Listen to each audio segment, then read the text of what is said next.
欢迎回来。周一晚间，海军新闻发言人高秀成海军大校介绍，日前中国海军组织辽宁舰航母编队在台湾周边海域进行训练。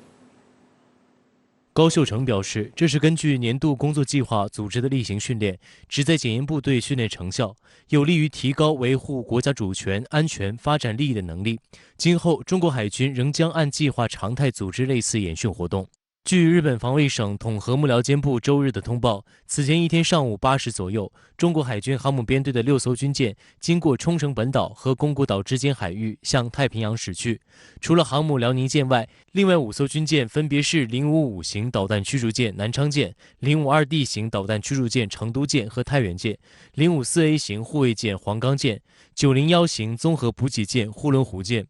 近年来，中国海军航母编队远海训练已成常态。去年4月，辽宁舰航母编队跨区机动，航经宫古海峡、巴士海峡，到南海有关海域开展训练。去年9月，辽宁舰和首艘国产航母山东舰还同时在海上执行训练任务，重点锤炼执行双航母作战任务的能力。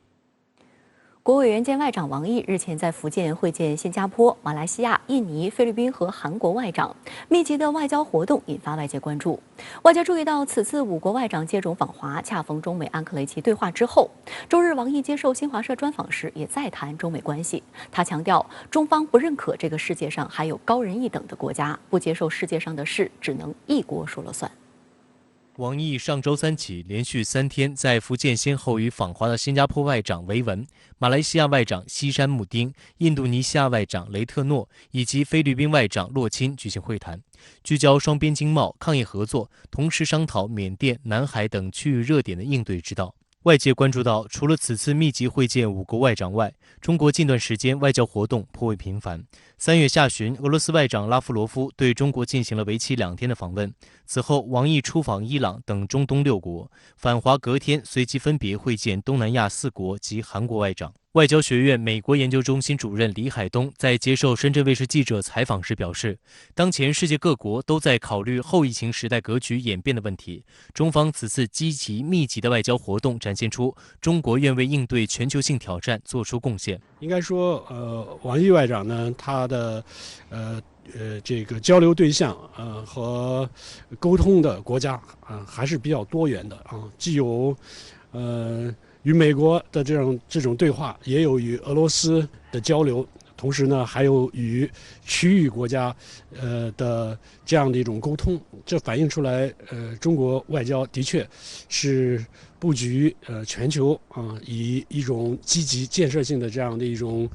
姿态和立场，来为当前不确定世界注入更加确定性的力量。周日，王毅在接受新华社专访时，首先回应了外界对于中国推行所谓疫苗外交的质疑。他提到，疫苗民族主义开始在全球滋生，占世界人口16%的富国获取了全球60%的疫苗。某些发达国家的订购量已超过本国人口的2至3倍。与之形成鲜明对照的是，许多发展中国家正面临严重疫苗短缺，不少国家甚至一剂难求。免疫鸿沟正在成为令人遗憾和不幸的现实。王毅引述其中一名东盟国家外长表示，中国不是搞疫苗外交，而是在展现大国担当。中国目前已经并正向80多个国家和3个国际组织提供疫苗援助，同时向40多个国家出口疫苗，还在同10多个国家开展疫苗研发和生产合作。其中，东南亚是中国对外开展疫苗合作的重点地区。中国疫苗凭借良好的安全性和有效性，在东盟各国受到充分肯定和广泛欢迎，深化了中国东盟合作内涵，增进了双方的人民感情。关于南海问题，王毅说，明年是南海各方行为宣言签署20周年，双方将继续全面有效落实宣言，加快推进南海行为准则磋商。有观察注意到，此次韩国外长郑义溶就任后选择访问中国，而不是首先访美，在韩国外交史上极为罕见。采访中，在谈到中韩外长会晤时，王毅表示，中韩2国商定要加强2国各层级交往，及时协调沟通，增强彼此互信。要在上半年启动中韩关系未来发展委员会进程，规划设计2国关系未来30年发展蓝图。有关朝鲜半岛问题，王毅表示，双方重申应不懈推进半岛问题政治解决进程，确认2018年美朝领导人新加坡联合声明的重大积极意义。中方表示，处理半岛问题的关键在于解决朝方多年面临的军事压力和威胁，借此实现半岛无核化同建立半岛和平机制并行不悖、一体推进。中方期待韩方更积极主动发挥作用，韩方则希望中方为维护半岛和平稳定继续做出贡献。李海东认为，韩国在东北亚地区的地位和作用非常突出，但目前韩国面临两难局面：在安全上，韩国依赖美国，但在经济上则高度依赖中国。此外，在民族认同上，韩国又和朝鲜紧密联系在一起，所以韩国所处的定位使得他需要审慎考量对华外交关系。尤其是在当前，美国不断的在推进所谓的印太战略，试图将韩国拉拢到美国所筹划的与中国最激烈全球竞争轨道之中来。现在韩国面临的主要的挑战就是能否在对美关系中间，足够的以自我的这种克制力，避免成为美国在亚太地区推进其着眼于对华全球战略竞争轨道中间的一个环节。这对中国而言是非常关注的议题。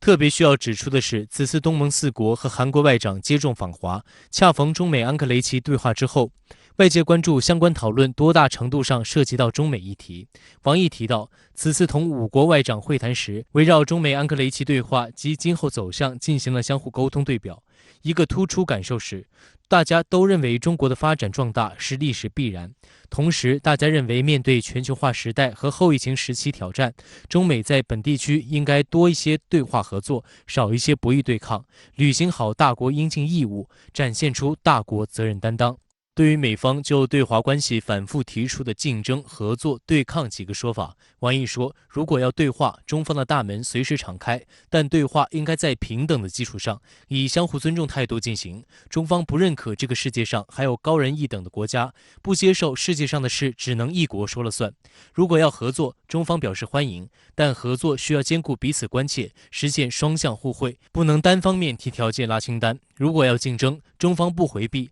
但竞争应当公平公正，遵守市场规则，而不应下绊子用强权剥夺别人正当的发展权利。如果还是要对抗，中国也将坦然处之，无畏面对。建设性交流与合作的前提一定是相互尊重、平等相待，不能够干涉其他国家的内政，摒弃冷战思维，实现合作共赢。应该说，这是中国对美外交的一个非常重要的诉求了。但是呢，美方是否能够充分理解中国对美的这样的一苦心啊，这的确还是需要观察的。近日，欧美地区的疫情出现再次反弹的势头，光是美国累计确诊人数已经突破3000万。美国新闻周刊网站于上周3发布的一项调查显示，在美、英、德、法4国遭受疫情打击之后，这些国家的大多数人都期盼本国政治制度进行重大改变。西方的民主制度到底出了什么问题？来看看报道。正值复活节假期的欧洲，由于疫情反扑，意大利已从上周6开始进入为期3天的最高级别管控。法国也进入第3次全国范围的封锁，同时进一步加大疫苗接种力度。据英国《卫报》报道，为尽快从疫情的阴霾中走出，英国首相约翰逊将于当地时间周1宣布有关重启经济的计划。同时，他也将提供更多有关试点疫苗护照和开放国际旅行的细节。据悉，持证者可以在一些公共场合获准坐在特殊区域，无需维持社交距离。然而，包括一些资深保守党议员在内的英国政客却以疫苗护照具有分裂性和歧视性为由，表示强烈反对。事实上，美国加州也有类似英国提出的疫苗护照概念。自4月15号起，只要持有新冠检测阴性报告或完成接种疫苗的证据，民众就能够不受防疫限制地参加在加州举行的音乐会、戏剧演出和其他的公共活动。但这项决定同样在全美引发争议。共和党籍佛罗里达州州长德桑蒂斯明确表示，将要求禁止商业与政府部门使用疫苗护照，因为这会威胁个人自由。观察认为，以英美为首的西方国家政客一直标榜所谓自由民主的价值观，在他们看来，疫苗护照是一种强迫式防疫疫情的手段，是对人权的伤害，不免让人回想疫情之初，不少民众以损害个人自由为由拒绝戴口罩。不不过，在疫情的重压之下，不少西方国家的民众已经有所反思。美国新闻周刊网站上周三的报道援引一项由皮尤研究中心开展的最新调查结果显示，在美国及其主要盟国英国、法国和德国遭受疫情的毁灭性打击之后，约93%的法国人和美国人，约88%的英国人和德国人都希望本国政治制度发生某种程度的改变。该报告在开头部分写道，美国和西欧的很多人挣扎在公共卫生危机和持续的经济挑战之下，与此同时，本国政治状况也令他们感到失望。值得注意的是，根据调查，在法国和美国希望改变的人群中，超过半数希望采取重大行动，而非小幅改变。毕竟呢，他们每天都能看到，像自己的亲人也好、朋友也好、同事也好，就是被感染、被夺去生命。而且呢，他们呢，即使暂时还没有被感染，但是呢，也丧失了自由。所以在这种对比之下，当然是他们会产生这样的想法，也会对自己的这种价值观产生怀疑，甚至是否定和质疑。旅法学者宋鲁正在接受深圳卫视记者采访时表示，西方民众之所以意识到本国制度存在问题，和疫情爆发时西方政府的糟糕表现直接挂钩。标榜自由和民主的西方价值观正是疫情在美国和欧洲蔓延的最大推手，但事实上，一直将人权挂在嘴上的西方国家，甚至都没有保障好民众最基本的生命权。去年新冠疫情在欧洲蔓延之际，宋鲁正在法国就亲历了欧洲一系列漠视民众生命权的操作，他用震惊2字来形容当时的感受。到了3月份，就是意大利、法国、德国这欧洲，这些国家开始一个接一个的爆发疫情，结果呢，他们错过了就是应对疫情的就是一系列非常关键的时间点，直到最后，在非常严重的这种灾难下，因为当时在法国，医生已经开始选择给哪些人治疗，年老的人就开始放弃了。特别是，法国的养老院，竟然呢就不统计，很长时间呢都不统计，死亡人数，就这种表现呢，就让我们非常的震惊。西方国家的这些政府，在疫情来临的时候，他们没有把人民的安全生命放在首位，而是把党派的利益放在了最高的位置。比如说美国，为了这个连选连任，为了这个连选连任就需要经济指标要好看。为了经济指标好看，就不愿意采取这种有力的措施来这个制止或者说控制疫情的发展。疫情带来的经济问题更让西方民众捉襟见肘。根据美国民意调查机构盖洛普和医疗费用研究机构西区健康联合进行的一项调查，在疫情爆发后的1年中，将近4600万的美国人认为自己无力承担必要的医疗支出。很多人甚至表示，为了应付大额医疗开销，他们不得不拆东墙补西墙，削减饮食、娱乐等方面的开支。与此同时，这项调查还针对不同族群进行了结果细化，发现非洲裔和拉丁裔美国人中，因囊中羞涩而无法支付医疗费用的比例明显高于白人。美国新闻周刊网站指出，皮尤研究中心的民调反映出美国人对政治制度愤世嫉俗的观点。在4国受访者中，将近70%的美国人认为本国绝大多数政客都是腐败的，近60%美国人认为民选官员不关心普通人的想法。此外，过半的美国受访者表示对本国民主制度不满。基于此想法，80%美国受访者支持成立公民大会，给予公民一个辩论并就国家法律提出建议的平台。美国也罢，西方国家尽管它面临很多困难，但它的这些政府机关应该来说还是在正常运转的，那就说明呢，这个民众对目前他们的这个政府机关非常的失望，因此提出了这种比较，我认为是在非常时期才会有的这种措施，这也就说明目前西方国家社会内部的矛盾是很深的。尽管调查体现了相关国家对民主制度的不满和困难，但宋鲁正指出，制度体现的都是结构性的问题，真正想要落实改革难度很大。法国呢，有人就提议，是不是总统的任期时间可以拉长？这样的领导人的精力呢，就只放到了治理国家上，而不是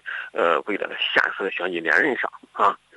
这种改革呢，思路只是小打小闹，不解决根本问题。其实现在西方的制度呢，它的主要的问题在哪里呢？就是它这种一人一票的这种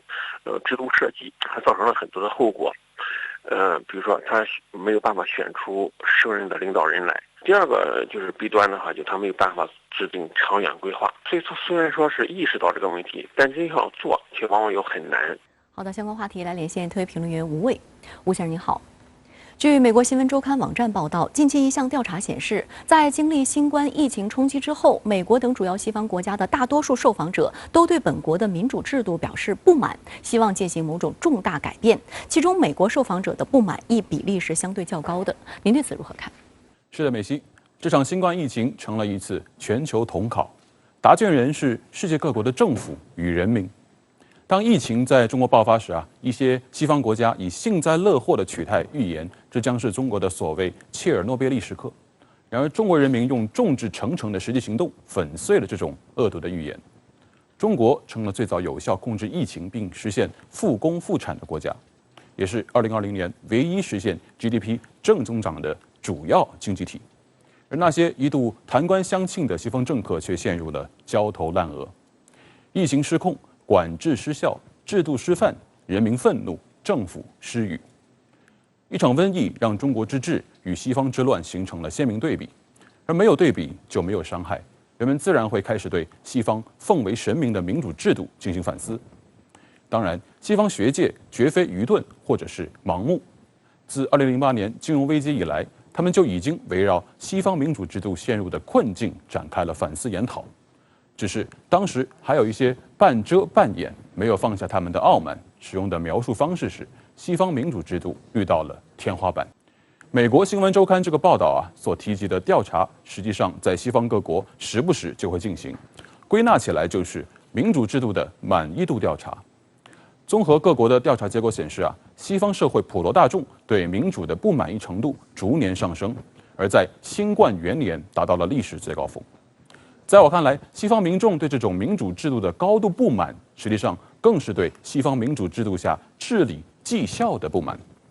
它的病根在于，通过民主选举产生的政府，以现有的制度设计无法有效回应民众客观诉求，无法解决眼下各种急迫棘手的问题。这些诉求与问题又集中体现在经济萧条、贫富差异、政治腐败、政策失效、疫情应对和族群对立等方面。这也就进一步揭示了一个更为深刻的问题，那就是一个国家政权的合法性不仅仅来自于其所宣扬的价值理念，更来自于其价值理念所代表的政治制度在运行的过程中所产生的效能到底怎样。在我看来，这意味着民主制度的评价标准不仅仅是民主的形式如何，更应该注重民主的效果如何，是良政善治与苛政恶治的辩证法，是不看广告看疗效的唯物主义。在审视美国政治制度退化的现象时美国政治学者福山归结为僵化的观念和既得利益格局固化的相互叠加。而福山的老师亨廷顿早有断言，当今世界各国之间最重要的这个政治分野不在于他们的政府形式，而在于他们的政府的有效程度。在改革开放初期，邓小平曾提出，评价一个国家的政治体制、政治结构和政策是否正确，关键看3条：第一是看国家的政局是否稳定；第二是看是否增进人们的团结，改善人们的生活；第三是看生产力是否得到了持续发展。那么，西方民众对于民主制度满意度的下滑，折射出西方民主制度什么问题呢？西方民主制度是否又能迎来民众所期盼的重大改变？这些年，政治学界对西方民主制度退潮进行过多次探讨与反思。我认为比较有代表性的问题主要是以下几个方面：首先，西方民主面临代际危机，脱离群众；其次，政治立场极端化与民粹化；再者，否决政治带来的政党恶斗、零和博弈；再其次，选举政治金钱化与选举制度漏洞；最后，民主红利口惠而实不至。政治极端化带来的问题是结构性的。福山在他的《政治秩序与政治衰败》一书中，他就直言，当极端化碰上麦迪逊式的制衡政治体制时后果尤其具有毁灭性。这就引到了我刚才提到的另一个问题，那就是否决政治与政党政治。美国国父们的分权制衡设计是遵循100年之前的美国国情。如今的民主党和共和党不再是争友，而是死敌。在政党恶斗的大环境下，凡是对手支持的我们就反对，凡是对手反对的我们就支持，否决政治取代共识政治登堂入室。这种争吵式民主的直接结果是民众撕裂，代议制民主陷入停滞，社会问题持续存在，国家治理原地打转。这也就进一步引出了下一个问题，那就是选举政治的功利化与金钱化。也正由于否决政治横行与政党恶斗公开化，这直接导致了选举失利的政治代价过于高昂，间接催使每一场政治选举各方都必须倾尽全力进行社会动员。最直观的体现就是选举成本越来越高，政治成了有钱人的游戏。变相的，胜选者自然首先代表金主的利益，是否真正代表广大穷人的利益，这就值得商榷了。此外，西方选举制度的僵化也是一大症结。正由于美国选举人制度的局限性，让特朗普能够在总得票数少于希拉里的情况下入主白宫，出现让美国社会进一步撕裂的所谓少数服从多数。但另一方面，特朗普支持者在山洞下围攻国会山，这些铁锈地带的白人害怕自己的代言人被赶出白宫。从另一个侧面印证，如今的美国民主制度缺乏多数人对少数人的保护，这已经背离了西方民主制度的本真。它的本质是，西方民主制度正越来越缺乏广泛代表性。世界上任何一种政治制度都有一个不断探索、完善、发展的过程，不存在一招鲜吃遍天。西方民主制度也不例外。拜登政府上台后，的确意识到美国政治制度当中存在的一些问题，正在酝酿对选举制度进行改良，但也遭致了修改选举制度是为了巩固民主党的盛世，防止共和党反扑的诛心质疑。这就是政党恶斗对制度改良竖起的藩篱。所以，我个人对西方民主制度能否迎来民众所期盼的所谓重大改变持审慎态度。某种程度上，我认为西方社会对民主制度出现的问题有着清晰的认识与反思，但另一方面，也正是这个制度本身束缚了他们的自我救赎。好的，也谢谢吴先生跟我们共同在线分享您的观点，谢谢。日前，上海合作组织秘书长弗拉基米尔·诺罗夫及相关国家驻华使节和外交官30余人组成的代表团在新疆参观访问。在接受 CGTN 记者刘鑫专访时，诺罗夫分享了他对新疆实地访问的观察。他表示，新疆的发展有目共睹，一个经济发展如此迅速的新疆，怎么可能不开放？世界不能再被谎言欺骗。而面对谣言和污蔑，中国一再重申，欢迎国外各界人士到新疆去走一走、看一看，感受新疆的美丽。谣言止于智者，公道自在人心。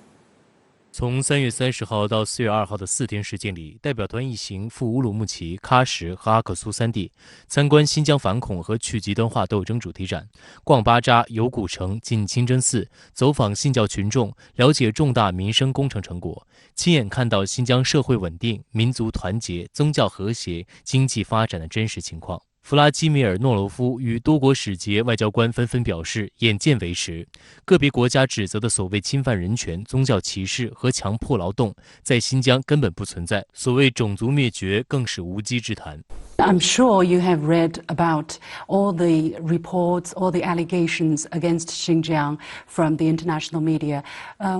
Do you have some better understanding now that you visited this place? Yes, certainly. This is now all world news full by such information. But I can say that in the cotton area, if we look at and could see this 84, now this year they planned 85% of cotton will be harvested by machine.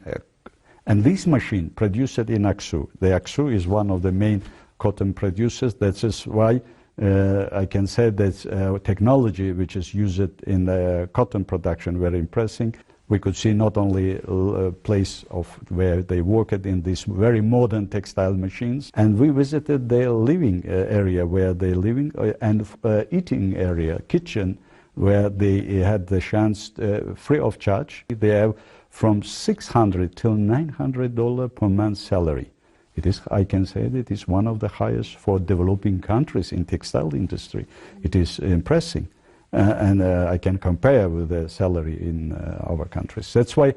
I could say that this before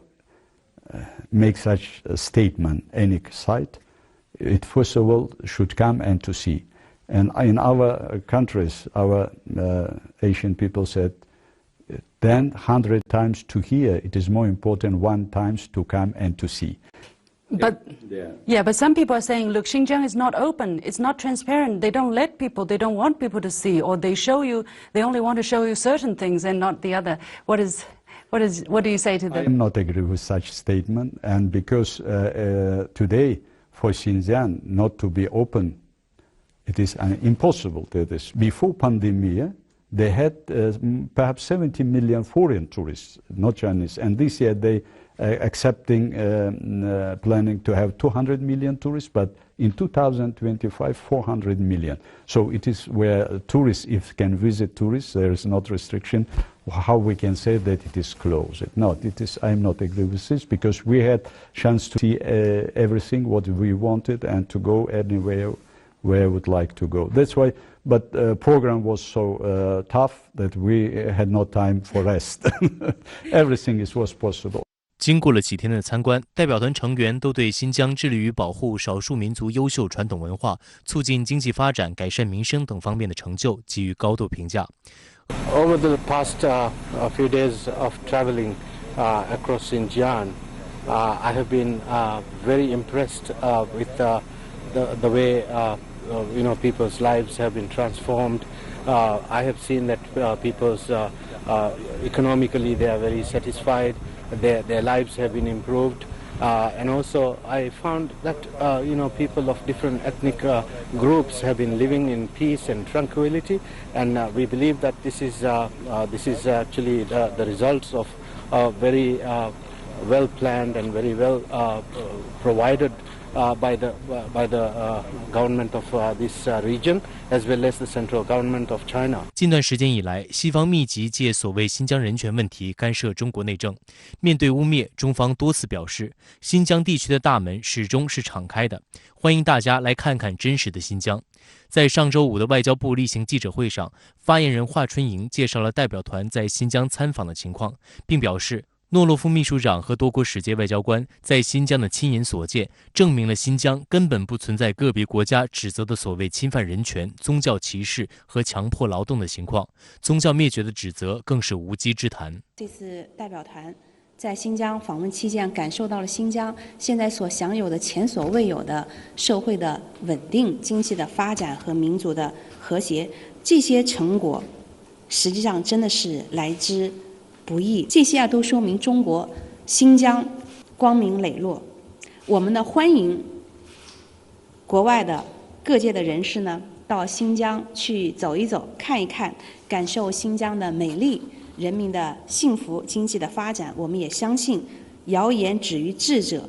公道自在人心。只要到了新疆，就能切身感受到新疆的发展变化。近日，来自以色列的短视频博主高佑思也前往新疆阿克苏地区沙雅县，亲自体验了当地棉花的机械化种植，并对当地民众的幸福生活深有感触。Starting my day as a cotton farmer. Just met my friend Yasin and Aimel. Okay, the two cotton farmers? Yes, they're plowing first, and tomorrow they're gonna plant the cotton seeds. I'm gonna first maybe have some. I'll try this, but also learn about the whole process and go to their homes and just like get to know what it's like to live like a farmer. I think that's like what I came for. 针对某些西方国家反华势力炮制针对新疆棉花和人权的谎言，高佑思表示，经过此次新疆之行，深刻感受到了新疆的美丽、民族的团结、人民的幸福和经济的发展。No, it was very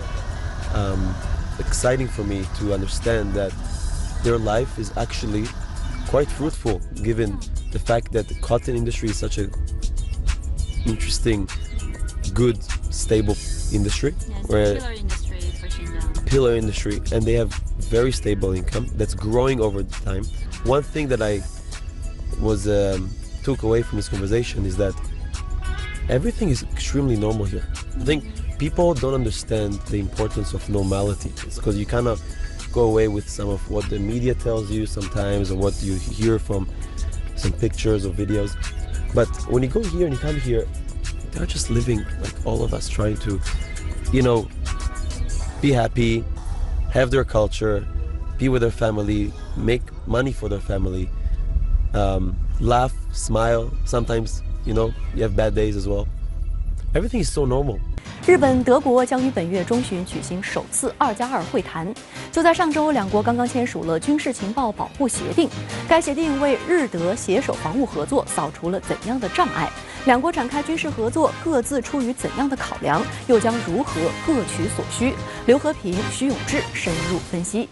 据日媒报道，日本、德国两国外长、防长计划于本月中旬以视频方式举行2+2会谈，这也是两国首次举行同类会议。就在上个月，日德刚签署了军事情报保护协定，以加强两国军事情报共享、武器装备采购等方面的合作。日德携手防务合作，甚至搅动印太区域局势，各自出于怎样的考量？两国还将围绕哪些领域展开对话？来看报道。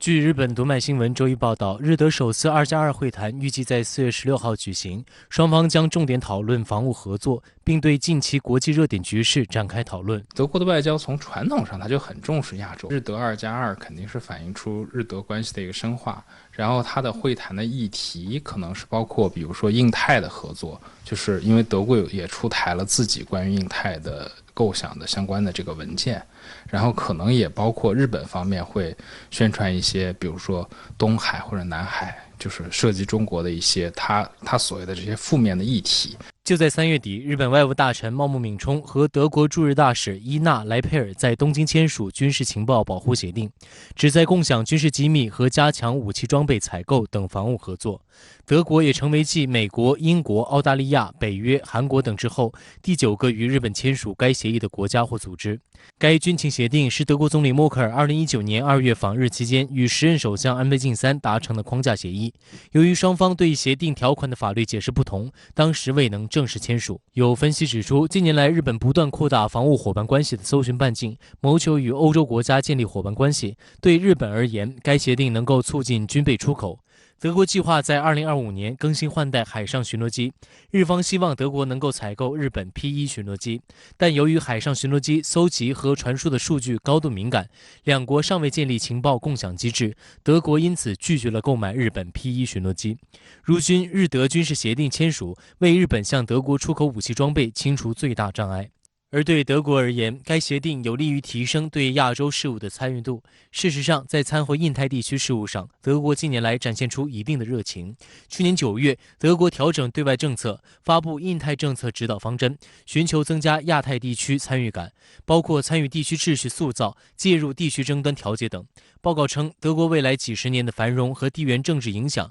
将取决于和印太国家的合作方式。据外媒披露，德国将在今年夏季调派一艘护卫舰造访日韩澳等国，与日本建立情报共享机制。德国护卫舰在亚洲巡航期间可获得日本方面的情报支持。从2015年以后，就是日本就一直致力于发展和美国之外的所谓第三国的这个军事关系，缔结这个军事情报保护协定是其中的一环。日本它不仅希望做一个经济大国，它还希望去做一个政治大国，甚至是军事大国。它和其他的国家想要就是说发展那种更加所谓在他们看来就是更为正常的这种军事关系。数月以来，德国频频喊话要派遣军舰前往亚洲，更有德国高级官员确认这一行动时间为今年8月，这也将成为自2002年以来德国首艘穿航南海的军舰。不过，德方表示，这艘军舰不会在中国南海岛礁12海里范围内通过。日媒爆料，本次日德2+2会谈或将协调德舰停泊日本港口以及与日本自卫队的联合训练等事宜。但外界也注意到，在谈及对中国的态度时，德国防长卡伦鲍尔颇为肯定地表示，我希望我们可以实事求是地看待中国。中国既是我们现在和将来非常重要的贸易和经济伙伴，没有中国，我们也无法应对气候变化等人类面临的巨大难题。但同时，他也把中国描述为一个系统性和战略性的挑战，并在所谓人权和意识形态问题上积极站队，摆出一副联合美国对抗中国的姿态。值得一提的是，采访中德媒记者似乎对卡伦鲍尔频繁展现出抵御中国的说法有些费解，因为德国和中国发生直接军事冲突的可能性不大，中国和北约也远隔千里。不过，卡伦鲍尔却强词夺理称，中国有雄心建设一支世界上规模最大、最现代化的军队，还有着塑造世界秩序、迫使弱者就范的诉求。我们，也就是西方和欧洲，就不能成为弱者。拜登上台以后特别重视和盟国之间的关系，希望协调和盟国一致对华。到目前为止，您看，很多国家可能都派军舰去了南海，但是像美国那样去进山海里等等这种情况，其实还是并不多。也就是说，大家一方面又要顾及和美国的这个协调，然后另一方面呢，可能也是希望说不要太刺激中国。所以德国我觉得也是这么一个心态吧。德国自己他并不把自己的这个行动去定位为直接针对中国，这个也必须搞清楚。深圳卫视注意到，日本近年来不断扩大国防合作伙伴，印太战略的概念最早正是由时任首相安倍晋三所提出。随后，美国将亚太再平衡战略改为印太战略。而自日本实施新安保法5年以来，美日安保防务合作呈现出明显的加速度趋势。与此同时，日方也积极拉拢脱欧后的英国，积极重返印太事务。有观察指，日本与德国及其他欧美国家进行防务合作，一方面是通过武器进出口刺激本国军工产业技术发展，另一方面则是通过推动与各方的军事合作，提高自身的国际政治军事地位。日本是希望说和其他的所有的主要的这种大国都能有这样密切的这个军事关系，是他走向这个政治大国的一环，丰富他外交手段的一环。此外，日本首相菅义伟的美国行定档本月16号，出访在即，他还不忘炒作中国话题。据日本共同社消息，菅义伟周一在参院决算委员会会议上就气候变化问题声称，将与拜登政府紧密合作的同时，敦促中国作为大国负起责任。此前一天，菅义伟又插嘴台湾问题称，台湾的和平与稳定是该地区的关键，日本将与美国在台海区域展开合作。在特朗普时期呢，日本关于同盟的这个疑心其实是加剧的。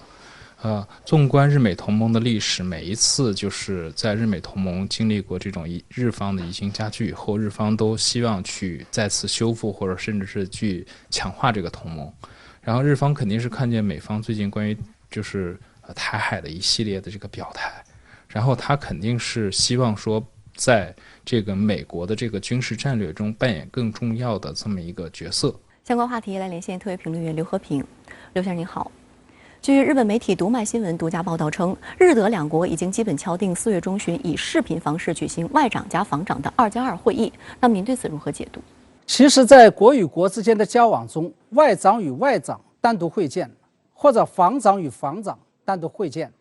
都是一件稀松平常的事情。但是，假如把两国的外长与防长凑在一起举行所谓的2+2会谈，那就意味着双边关系立马就不同了。增加了意识形态与安全上的同盟军的意味，而这样一种2+2会谈的模式，最初是由美国与他的盟友开创的，其目的是为了显示美国跟他的盟友之间与众不同的特殊感情。然而，这样一种2+2会谈的模式，居然被套用在了德国与日本这样一对非盟友之间，这就不得不引起人们的怀疑与警觉了。那么，其次是德日这次2+2会议讨论内容居然是自由与开放的印度洋和太平洋，以及安保领域的合作，还有协调德国军舰停泊日本港口，并与日本自卫队展开联合军演等等内容。这就意味着远在欧洲与大西洋跟印太地区安全事务八竿子打不到一块的德国，将要响应美国与日本的号召，介入甚至是参与到印太战略中来。尤其值得注意的是，在这次会议上，德日两国还将签署情报保护协定。我们知道，签署军事情报交流与保护协定，不仅仅是两个国家相互敞开心扉、互不设防的开始，而且是两个国家有可能要走向军事结盟的前兆。当年在奥巴马执政时期，为了促成美日韩军事同盟，也是先强行韩国与日本签订了韩日军事情报交流协定。因此把这些内容叠加在一起，外界就有理由怀疑德国与日本难道是要走向军事结盟，或者准备以军事结盟的方式介入印太地区的事务了。而早在二战期间，日本也曾经与法西斯德国以及意大利的墨索里尼政权签署了结盟协议，结成了所谓的轴心国。德国外长马斯早前声称，印太地区将会是德国外交政策的优先事项。而早在去年9月，德国还拟定了一份新的外交战略及印太政策指导方针，以寻求增加印太地区参与度，包括参与地区秩序塑造、介入地区争端调解等等。您对此又是如何分析？很显然，这些都意味着德国的外交政策乃至外交战略正在发生方向性的调整，而调整的方向包括：一个是外交政策的内涵正在由原来的务实化转向意识形态化。我们知道，在冷战结束之后的几十年时间里面，德国的外交政策无论是对俄罗斯还是对中国，都是秉持着务实主义原则的。这是德国不顾美国反对，坚持跟俄罗斯签订北溪2号天然气管道项目的原因，也是德国不顾美国反对，极力发展中德经贸，尤其是极力促成中俄完成投资协定谈判的原因。然而，最近一段时间以来，德国不仅支持了欧盟在所谓的新疆人权问题上对中国相关人员的制裁，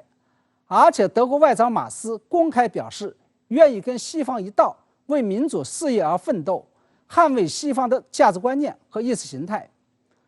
我认为这就是方向性的转变的开始。那么其次，德国外交政策正在由原来的疏远美国转向亲近美国。过去这些年以来，尤其是在特朗普执政期间，德国在欧洲乃至全球范围内是带头不配合甚至是反对美国的盟友。在特朗普发起的对华新冷战时候，德国就在跟中国进行如火如荼的经贸合作。然而这一次，德国不仅公开响应美国的号召，介入了印太事务，而且德国外长马斯居然公开表态，在中美的世纪性博弈当中，我们将站在美国一边。那么第三，德国将印太事务当成外交政策的优先事项，这意味着，继美国在奥巴马执政时期已经将外交战略重心由中东转向太平洋地区，完成了其100年来的第4次战略大转移之后，德国也正在进行自己的外交战略大转移，也就是由欧洲与大西洋地区转往印度与太平洋地区。而在过去的100多年当中，德国的战略重心一直是在欧洲的，包括先是跟法国与英国死磕，后来又跟苏联和俄罗斯打冷战。值得注意的是，我们知道，在整个欧洲乃至北约的外交与安全战略当中，英国、法国与德国是3个具有举足轻重影响力的国家，他们的一举一动将决定着整个欧洲与北约的外交战略与安全方向。好的，也谢谢刘先生跟我们共同在线分享您的观点，谢谢。